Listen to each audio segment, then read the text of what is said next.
So some of the things that have happened since our last update, there was a Res Hoops basketball tournament here, February 9th, 10th, and 11th, and congratulations to our Six Nations boys team who won. I also attended a AFN Health Transformation Conference in Toronto on February 13th and 14th, along with Councillors Melba Thomas and Hazel Johnson. And on the 15th, I attended my first meeting of the Aboriginal Affairs Committee with the City of Toronto. They talked about the Indigenous Business District they want to set up in Toronto, and also about Indigenous Day Live, which will be held at Fort York on June 23rd. On the 16th, I traveled to the Markham Stovall to take part in a session with Minister Jane Philpott. This was held in her riding, to talk about how she can get her constituents more informed about reconciliation and what they can do. On February 20th, I was in a meeting with Bonnie Adamson, who is the supervisor for the healthcare system at Brantford General Hospital, and we're working with her on how we can improve services at that hospital. So anybody has any input, please let us know. On the 21st of February, I attended the second annual Hydro One engagement session with First Nations, and at the same time, Councillors Terry General and Charlie Wayne Martin were in Oneida to attend the Iroquois Caucus on February 21st and 22nd.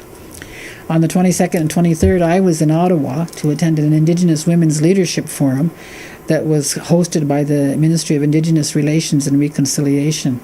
Councillor Sherry Lynn Hill-Pierce and myself, our intern Abby Hill, as well as Sandy Montour and Megan Martin from Ganokosha were also in attendance, along with Rebecca Jameson from Polytech and Carly Jameson.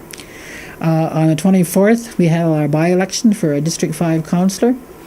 And on this past last week, 25th to the 28th, the Good Roads Convention, we always go there every year. Councillor Terry General and I attended, along with Mike Montour, our Director of Public Works. That's when we had our meeting with the Minister of Transportation. I also had the opportunity to attend the announcement of the flag bearer for the Commonwealth Games. At the same time, there was a Chiefs of Ontario Health Conference going on, so I was going back and forth between all of those events. Councillors Melba Thomas and Hazel Johnson are at the health conference, along with our health staff and Director Laurie Hill Davis. On March 1st, I spoke to students at Hillfield Strathallan School in Hamilton about residential schools. And on March 2nd, there was a breakfast with the Brant MP, Phil McColeman, and the MPP, Dave Levac.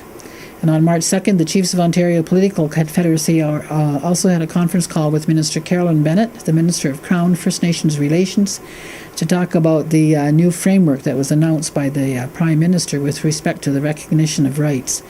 And on March 3rd, the Youth Council and the Elected Council co-sponsored a youth symposium on anti-racism. And Woodland Cultural Centre also has a show going on March 3rd, 2nd, 3rd, on called NOCUM, about residential schools. And I want to thank the councillors who have stepped up and are holding their district meetings to get feedback from the community on what they would like to see with respect to the casino money we received, and also start the discussions about cannabis.